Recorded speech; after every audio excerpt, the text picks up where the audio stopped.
Today, we're talking about Walt Disney World's official approval for a 5th theme park in Orlando. We've also got a follow-up on our Six Flags story from last week as the company brings in 4 new leaders to help steer the ship. Then, we'll break down the latest house announcements for Halloween Horror Nights. And in our Express Lane segment, we'll run through all the rides closing at Walt Disney World and tons of other quick fire updates you won't want to miss. All this and more coming up on today's episode of a Theme Park Podcast.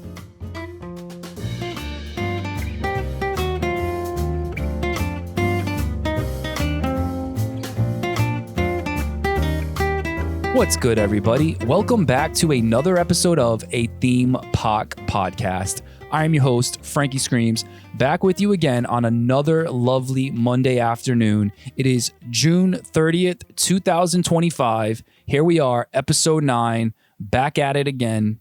I now have a new goal that I'm trying to hit. I'm trying to get at least 21 episodes of the podcast. After that, I can quit. I don't care. But I got to hit at least 21 episodes. I was told that the majority of podcasts that start, they don't make it. They don't make it past 20 episodes. I'm going all the way. I want 1,000 episodes, all right? 1,000 episodes until I can quit. After 1,000 episodes, I will consider quitting the show. But until then, we're going to keep it rocking. Real quick, we're going to get right into the stories today. I'm not going to do the bantering and talking bullshit. I'm going to get straight to the news stories, but I do want to mention right off the top, if you're watching on YouTube, please hit subscribe, please hit like, leave a comment. It all goes a long way for me. I'm a brand new creator, and we could really use a boost to tell the algorithm exactly what is going on here, to tell the algorithm that my show is worth being distributed to the millions of people, even though sometimes I don't know how to pronounce words and company names. Like the last episode 8, I was saying Mac Rides, and it's actually Mock Rides. So my bad on that. I don't know why I did that, because I've definitely heard people say Mock Rides all the time, but simple mistake. I'll make tons of them. I also said a couple of other words wrong. Speaking has never been what I've been strong at. I am not good at speaking. I don't know why I started a podcast, but you know what? The podcast is going to help me get better at speaking, and I've already noticed a huge improvement.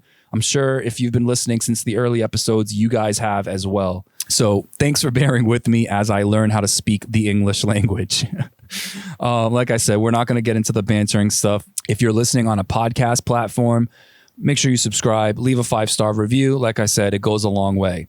But we're getting straight into the news stories today. I've got a couple of them, nothing too major. I don't think this episode is going to go as long as it usually does, but we'll see. Maybe some news will break while I'm recording the show. So let's get straight to the news, and we're going with story number 1. Could Disney be building a 5th park in Orlando? Let's talk about something that technically hasn't been confirmed, but it's got everyone talking about it anyway. A potential 5th theme park at Walt Disney World. Now, to be clear, Disney has not announced anything official, but some newly surfaced 2045 planning documents from the Central Florida Tourism Oversight District show that up to 850 acres of land are being reserved for future development. And tucked inside that 600-page development plan, language that leaves the door open for a new major theme park, plus 2 smaller attractions like a water park or maybe some type of mini land. These development plans have been approved by the Central Florida Tourism Oversight District, but that's about as far as things go for now, and likely will for quite some time. Because we all know that Disney is extremely slow over the last several years. There is no timeline, no budget, and no official plan set in motion yet. It's more like Disney putting the chess pieces in place, setting themselves up to make a big move if and when they're ready. If and when this happens, it will be a massive deal. The last time Disney added a new gate to the Florida resort was Animal Kingdom, way back in 1998. And ever since then, fans have been speculating about a mythical 5th theme park, a mythical 5th gate. Keep in mind, Disney is already in the middle of a $60 billion expansion plan, which includes a bunch of updates to the existing 4 parks. And I'll quickly go over those just in case you haven't been updated on that. Animal Kingdom is getting a brand new land called Tropical Americas with an Encanto ride and Indiana Jones attraction. Magic Kingdom is planning a massive Villains Land expansion between 2029 and 2030. Hollywood Studios has begun transitioning the old Muppets Courtyard into a new Monsters, Inc. area starting next year, which will include a major e-ticket attraction. Here's something to think about. With Universal's Epic Universe opening this year and the Orlando theme park arms race heating up, Disney might just have to play their biggest card sooner than expected. Is the 5th gate coming? Only time will tell. But the land is there, the language is there, and now so is the hype. So there you have it. That is that story. This broke, I think, the day I recorded my last podcast, so I wasn't able to sneak it in there. But yeah, the Central Florida District has officially approved plans for, what was it? 850 acres of land that is being reserved for future development in Central Florida in Orlando. That sounds like a lot. 850. Magic Kingdom is 107 acres. Epcot is 300 acres, and Animal Kingdom is 500. So this is pretty massive. If they ever do make a 5th theme park, it's very likely that it'll be the biggest theme park that they have in Orlando with 850 acres of land. That's definitely enough room for the biggest theme park they've ever had, plus 2 smaller attractions if they want to add another water park or some mini lands in there as well. This is newly surfaced 2045 planning documents. That is a very long time away. As I look at the calendar to make sure I know what year I'm in, it is 2025 right now. That is 20 years away. That's a long ass time. And with the way that Disney goes about everything lately, I really don't think that we'll ever get a 5th theme park until around that time, 20 years from now, maybe more, to be honest. They're currently spending $60 billion for the expansion plan that's going on for Animal Kingdom, Magic Kingdom, and Hollywood Studios.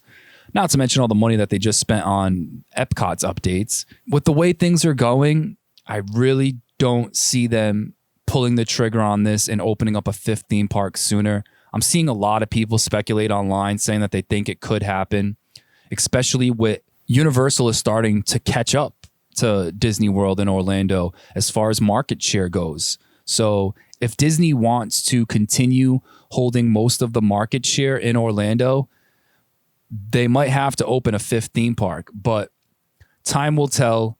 Like I said, don't get your hopes up. This probably won't happen in 20 years. It probably won't happen in 30 years, knowing Disney World. I don't think Disney is going to pull the trigger on this and do this within the next 20 years. I do think that this is something that will happen sometime around 2045, like they stated in these plans. It's been approved. They have 850 acres to work with. And who knows, maybe something would happen and we would see this get developed in the next 10 or 15 years. But I think it's way more likely that it's 20 to 30 years until we see something like that, which means I will be an old man by that time, most likely, right? I will most likely be an old man by the time Disney World opens up a 5th theme park in Orlando. So by then, I'm probably going to have back problems and knee problems and all kinds of issues going on. So I probably won't even be able to enjoy this 5th theme park. Not to get super morbid on the show right now, but that's just the truth. So as far as Disney World and a 5th theme park goes, I'm not getting too excited. I'm not really going to think about it. I'm not too concerned. When it happens, it happens. Let's just put it like that. Moving on to story number 2. 4 new board members join Six Flags leadership team. This is a follow-up from last week's big major story that I had talking all about the state of Six Flags. So there's an update. Last week, Six Flags made an important move behind the scenes. The company just elected 4 new independent directors to its board of directors. These folks bring a lot of big brand experience with them.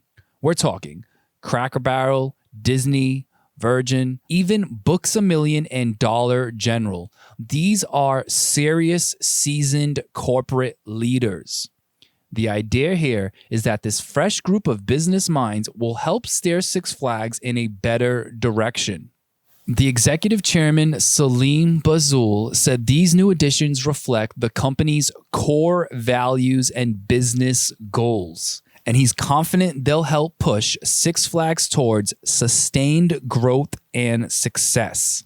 Now, considering all the bad vibes this company has been giving out for the last several years, even post Cedar Fair merge, from demolishing beloved roller coasters to the massive layoffs they've had to even closing full parks now.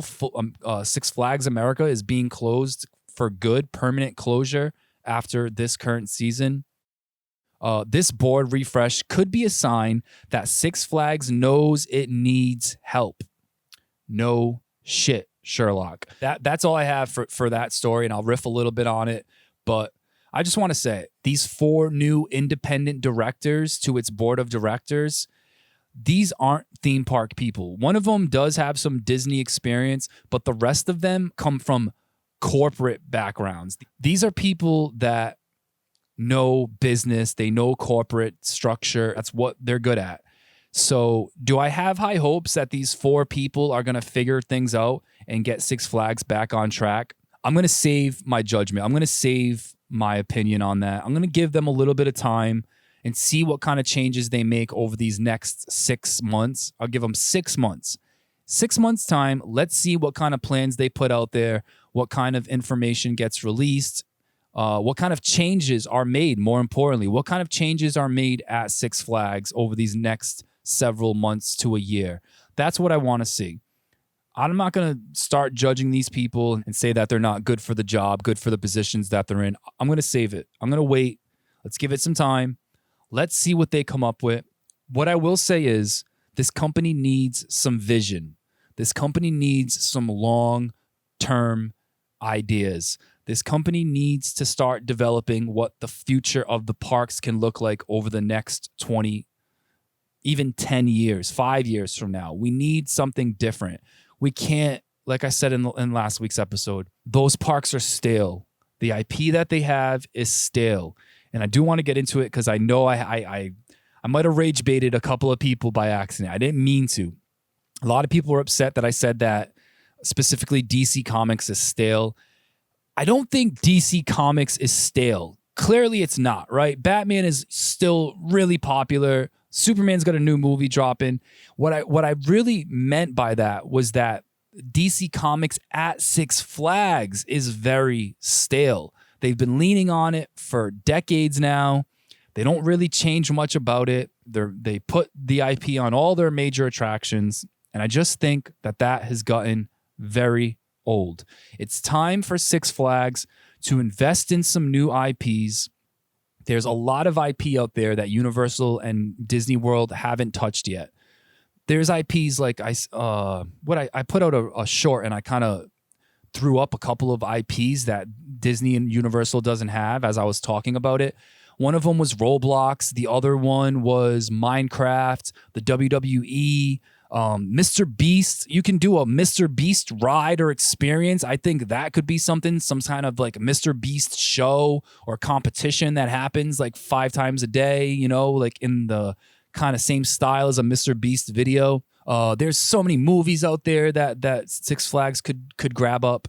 There's just a lot. There's a lot that Six Flags can be doing to improve their park, to give it a nice fresh coat of paint. And then obviously we need new amazing rides developed.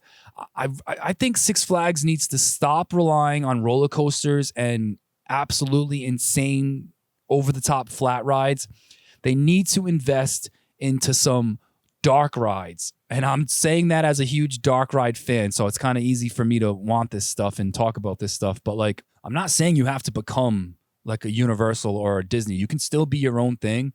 But dark rides are fun as hell, man. Boat rides, dark rides, like storytelling. That's what people really, really look forward to nowadays. At least in my opinion, that's what I think. It would spice things up a little bit. It would give you a different type of experience to have when you go to these parks versus going to a Six Flags. You do 10 flat rides that pretty much all do the same thing. You get on a bunch of roller coasters, which I'm not bad mouthing the Six Flags roller coasters. They definitely have some of the best coasters in the country. We want something different is what I'm getting at. And I don't want to spend too much time on this topic because it was our main topic last week and we talked a lot about it.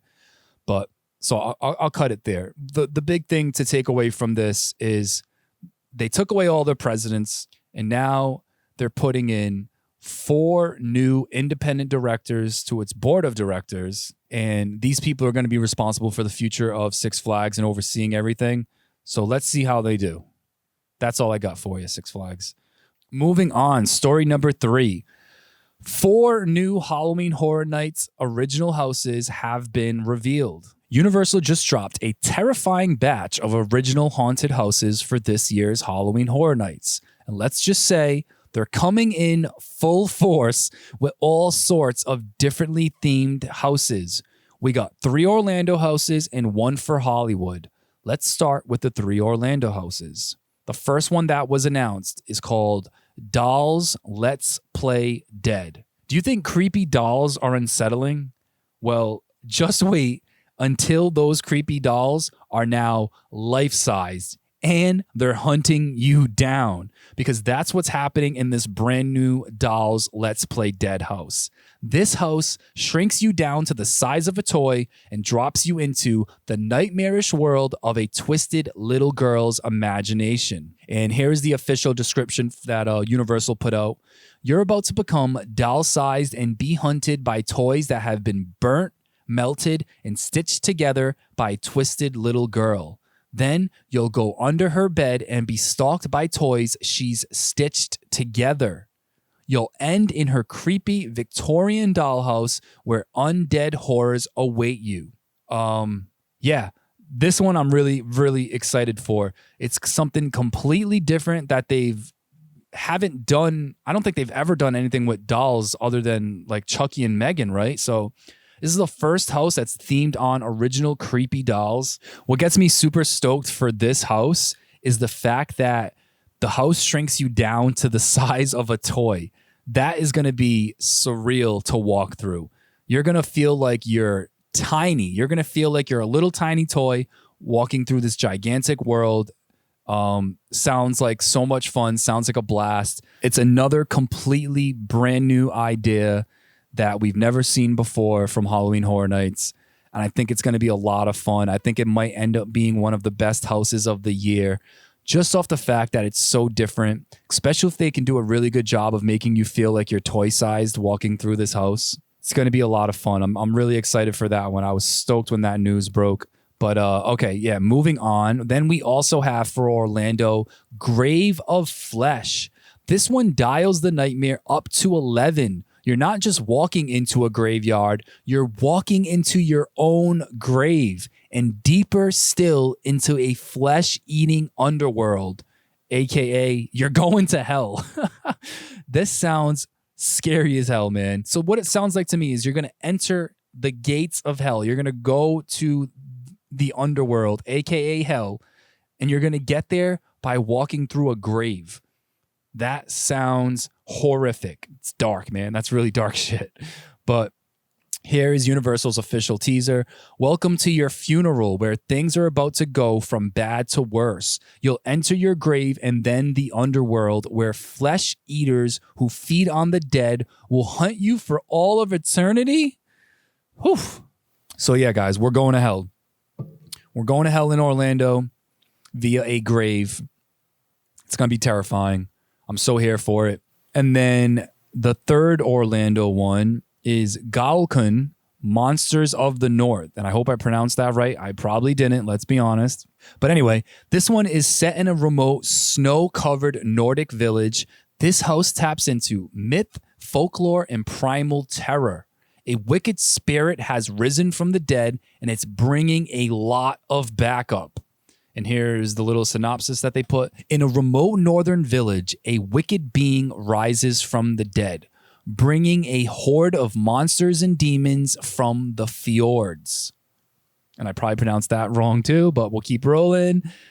These monsters and demons are set to wreak havoc on the townspeople. You'll face icy, horned, winged, and wolfish fiends that gradually merge into one giant horror.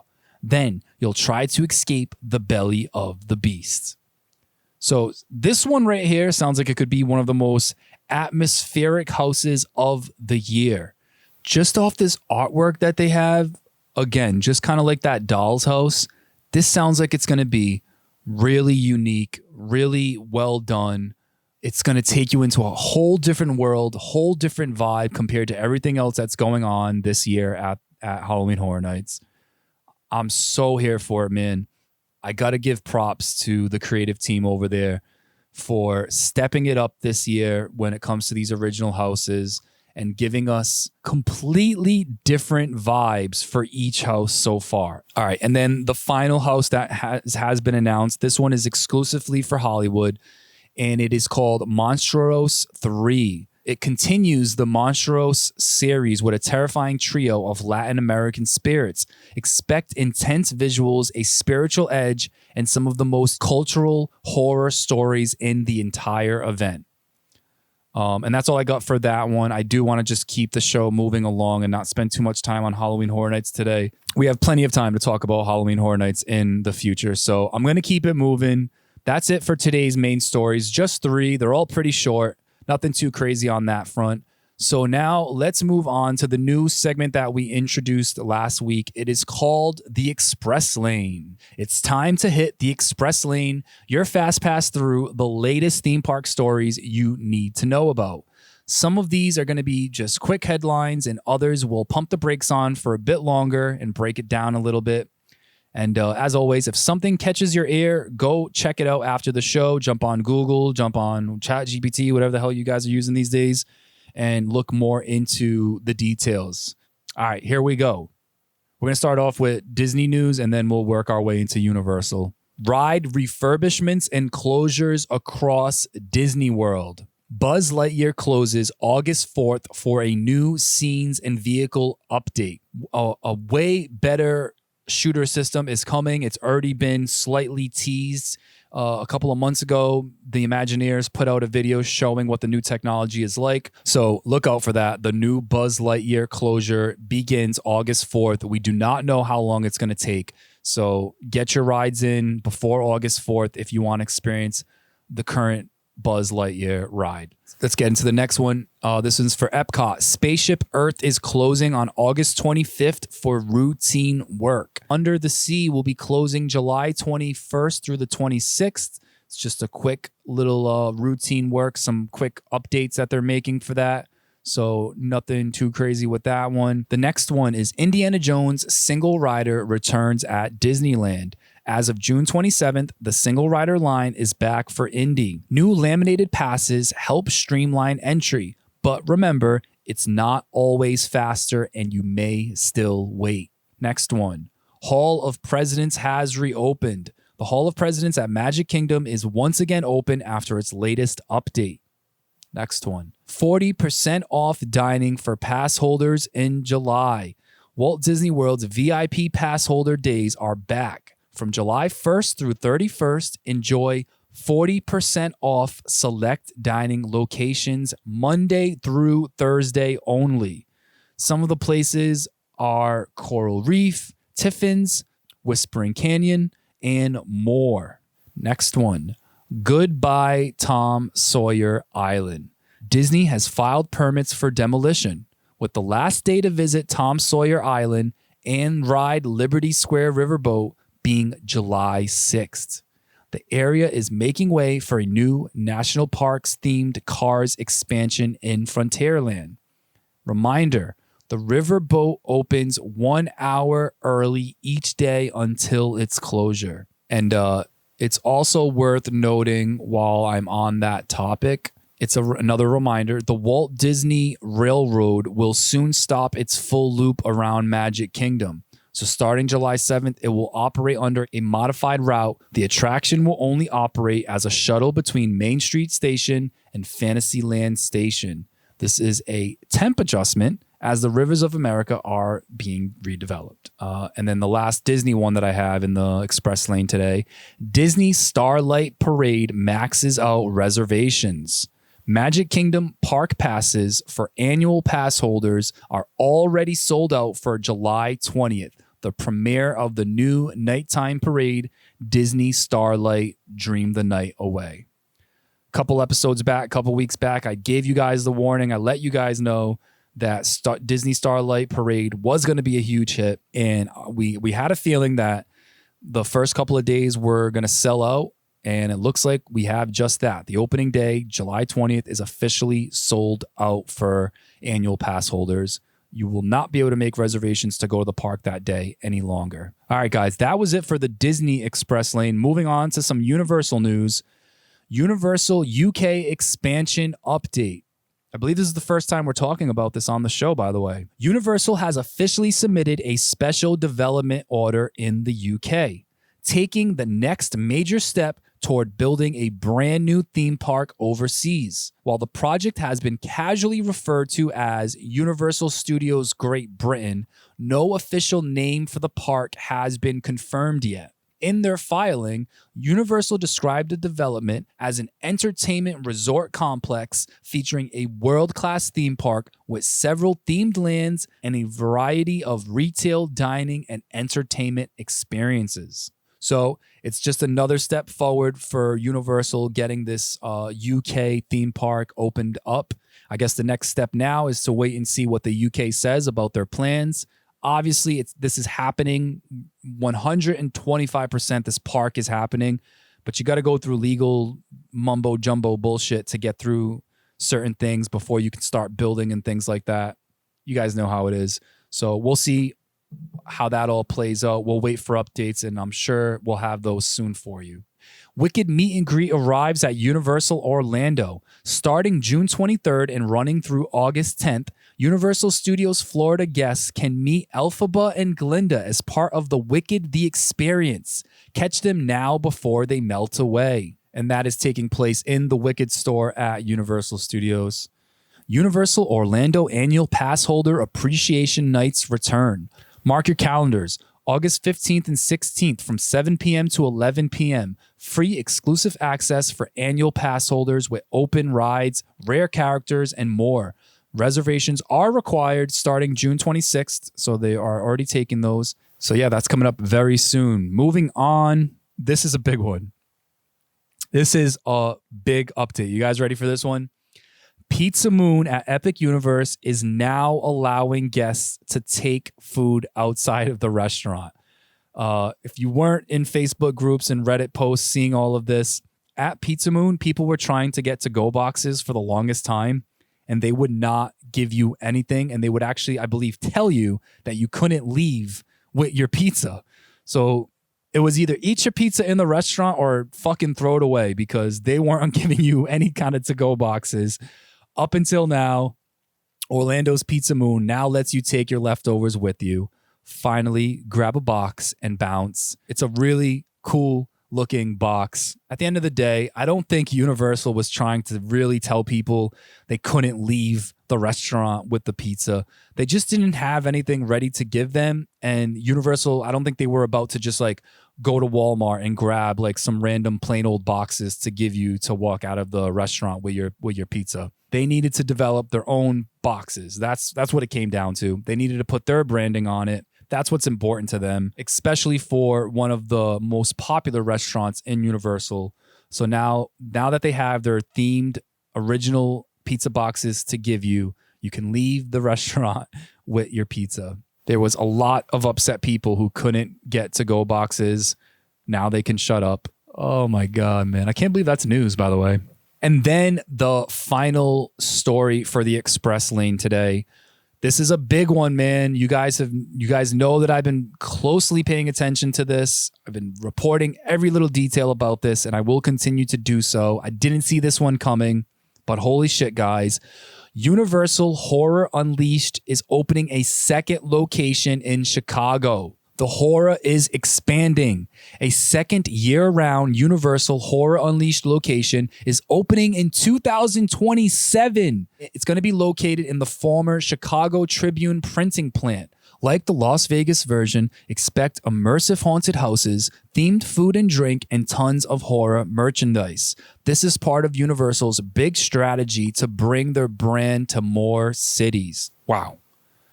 I didn't see that coming. I did not anticipate a second Horror Unleashed location opening this soon. 2027, that's a year and a half away, or like less than that, depending what month they open. But the first Horror Unleashed location is opening in Vegas in what, less than 2 months? Yeah, less than 2 months we're getting Horror Unleashed in Vegas. To me, I don't feel like the hype is there.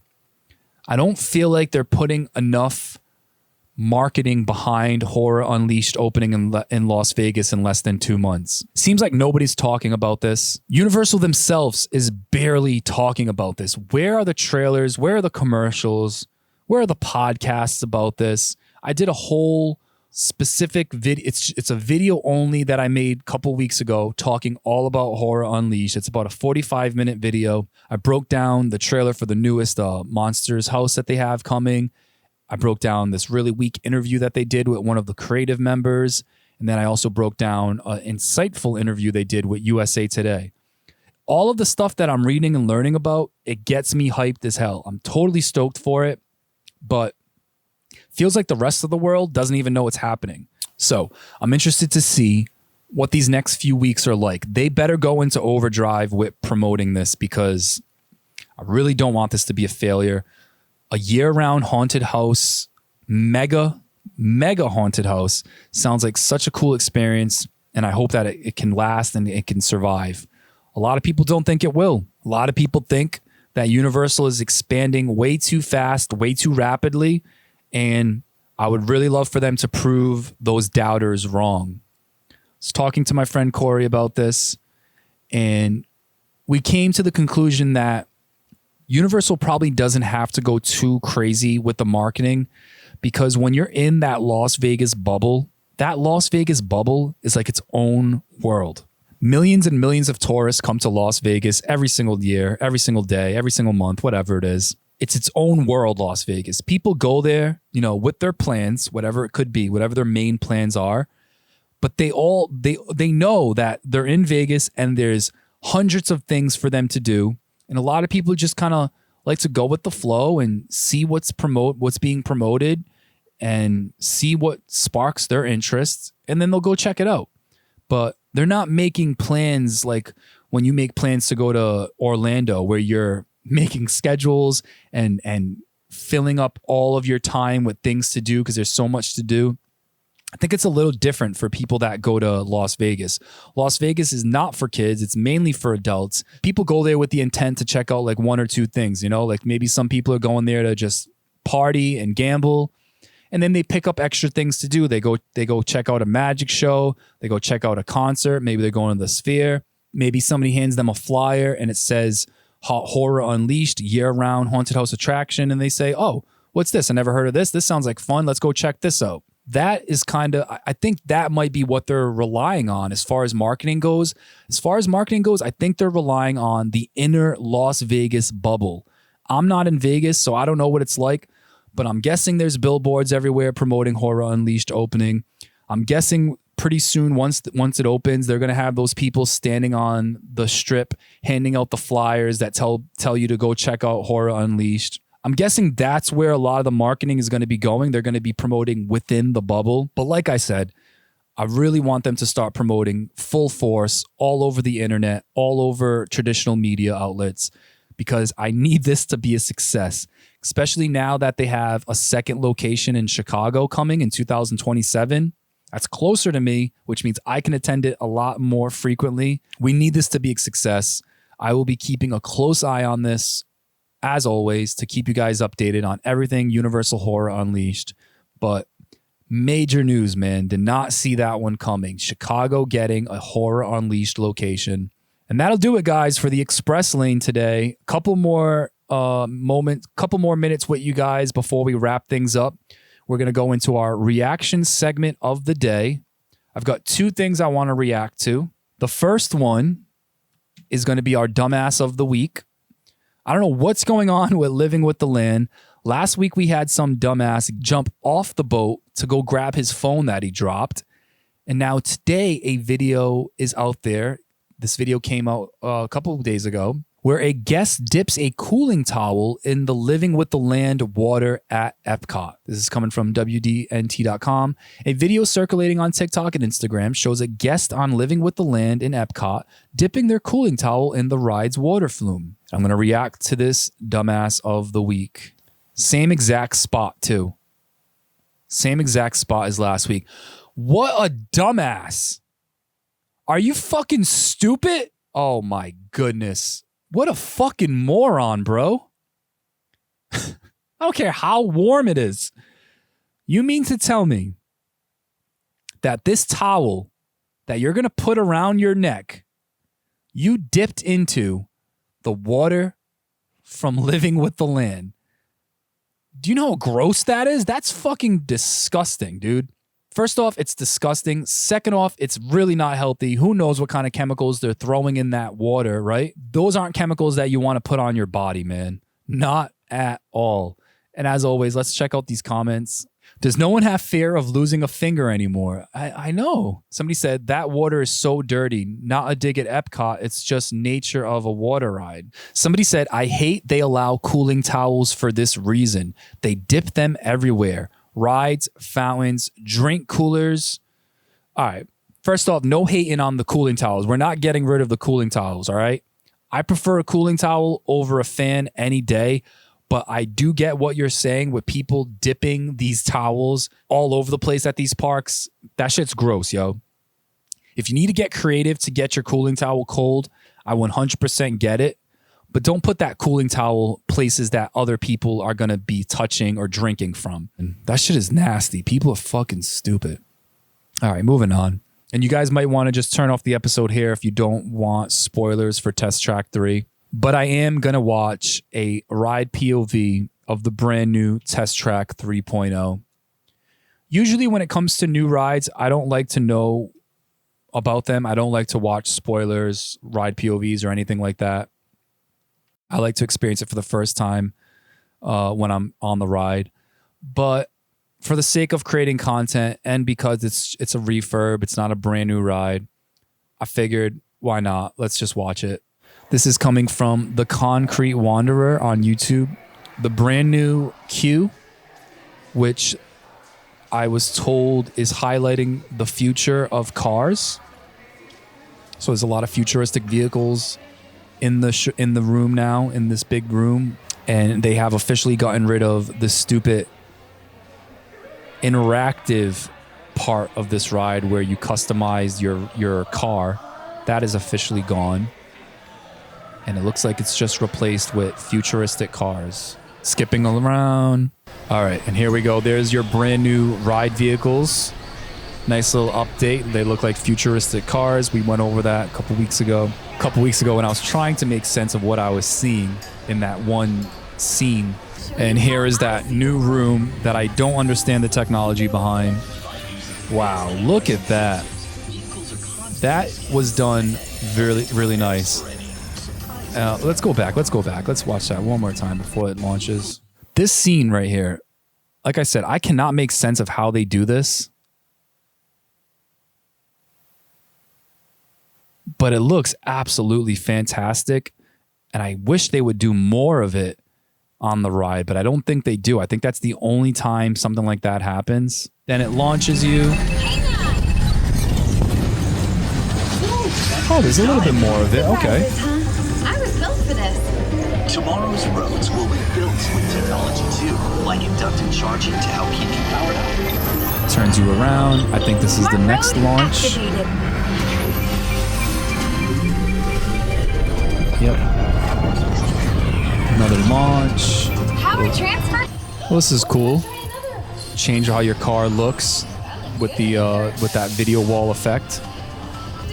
There's that outdoor area that we've seen in the concept art with the woods. So it is used, but it's indoors.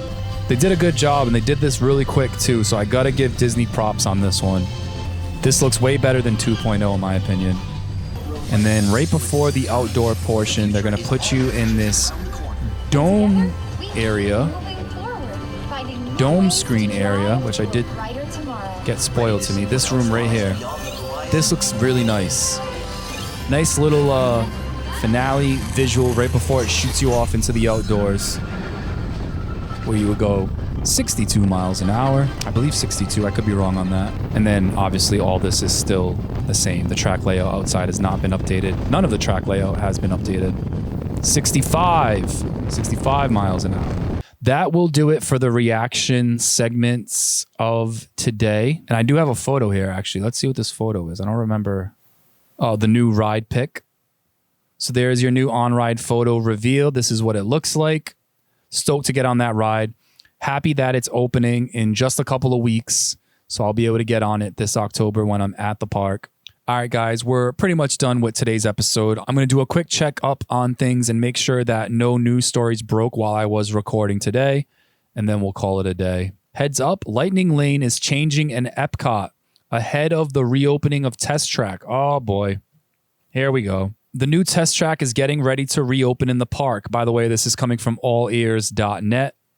We finally have a reopening date for this attraction, and considering how popular this attraction will be when it finally opens its doors again, we've been wondering about how guests will be able to skip the line to save time. Now we know. Disney just announced how Lightning Lane will work for Test Track upon its reopening. They said Test Track will immediately become part of Lightning Lane MultiPass upon its reopening on July 22nd. This means that when you purchase a Lightning Lane MultiPass for your Epcot day, it'll be available for you to select. Epcot has tiers to its Lightning Lanes, and Test Track will enter as a Tier 1 ride. Additionally, Soarin', which is currently a Tier 1 attraction, will move down to Tier 2. When booking your first 3 Lightning Lanes, you can book 1 attraction from Tier 1 and 2 from Tier 2, or all 3 from Tier 2. This means you'll have to decide between Frozen Ever After, Remy's, and Test Track for your Tier 1 pick.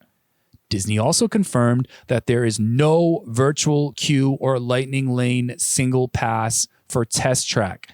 To ride, your options will be a Lightning Lane via a multi-pass or Premier Pass, or the standby line. So that is some pretty big news, guys. Test Track will immediately become part of the Lightning Lane multi-pass upon its opening. All right, let's see if I missed anything else. We have a post from Horror Unleashed. They have said, 1 month closer to being immersed in a realm where horror comes to play. And it looks like they gave us 2 photos. One of a male vampire sitting on a throne of some sort, looking gothic as hell, looking really scary. And then the next picture they gave us looks like it's coming from that one of the lounge areas of people eating or drinking around a table, and there's clearly a vampire. Maybe she's your waiter, maybe she's a performer, but she's right there. And then they've got another vampire up there as well. But that's all we got. Sweet. I really wish they would give us more, man. What is this? That's all we're getting. God damn. Well, at least we got some sort of post from them, something to let us know that they are alive over there. No pun intended. Looks like Hollywood Rip Ride rocket replacement construction photos have been posted from attractioninsight.com. They're making way, man. They are moving along. A lot of progress is being made on this. You can see all around Rip Ride rocket. They have wasted no time, and they are getting straight to construction. City Walk has construction going on. The park itself has construction going on. But Dev on YouTube, formerly known as PC Dev, in one of his recent YouTube videos, he said that he heard a rumor that the Jimmy Fallon ride might be closing soon. And it makes me think that that actually could be true, because the Jimmy Fallon ride is close to Rip Ride Rocket and where all this other construction has been going on. Jimmy Fallon, not a popular ride at all. Gets a lot of people sick. It's a motion simulator ride. I've never been on it because I'm pretty sure it's going to get me sick. And I'm going to Google Maps right now. And what I want to do is see where Jimmy Fallon is compared to all the construction going on with Riptide. So right here is Riptide, right? Here's where a lot of construction is going on. It goes by right here behind the stage area. So you can see that this building is kind of in the way. The building that the Tonight Show ride is in, the building that the ride is in, is right next to where all this construction is happening, right next to where Riptide Rocket is. I wouldn't be surprised at this point if they close down Jimmy Fallon ride. For all we know, this new area right here, this could be the new main entrance for whatever new attraction gets put here. But either way, we're getting a new ride. They're taking this thing down in a month. A lot of construction is already happening in these areas over here and these areas over here. It is very likely that this ride that barely has anybody ever go on it is getting replaced to make more room for whatever new major attraction comes our way to replace Riptide Rocket. Big rumors that it could be a Ghostbusters ride of some sort. Big rumors that it could be a Fast and Furious roller coaster of some sort. Maybe another Hollywood Drift. All right, guys, that does it for me in today's episode of a Theme Park Podcast. Be sure to follow me on social media at Theme Park Pod on Instagram and TikTok. Also, if you haven't yet subscribed to me on YouTube, the YouTube channel is called a Theme Park Podcast. I'll be dropping some exclusive videos on there over the next couple of weeks. Appreciate you guys being here with me, listening, watching, whatever you guys are doing. Leave a 5-star review on the podcast platform that you're listening to me on, or if you're watching on YouTube, drop a like, drop a comment, hit subscribe, do all that good stuff. I'm sure I'll be back in a couple of days, if not early next week, with another episode. It will be a monumental episode. It will be episode number 10 of the show, so we'll have to find some way to celebrate. But until then, I will catch you guys next time. Take care of yourself and peace out.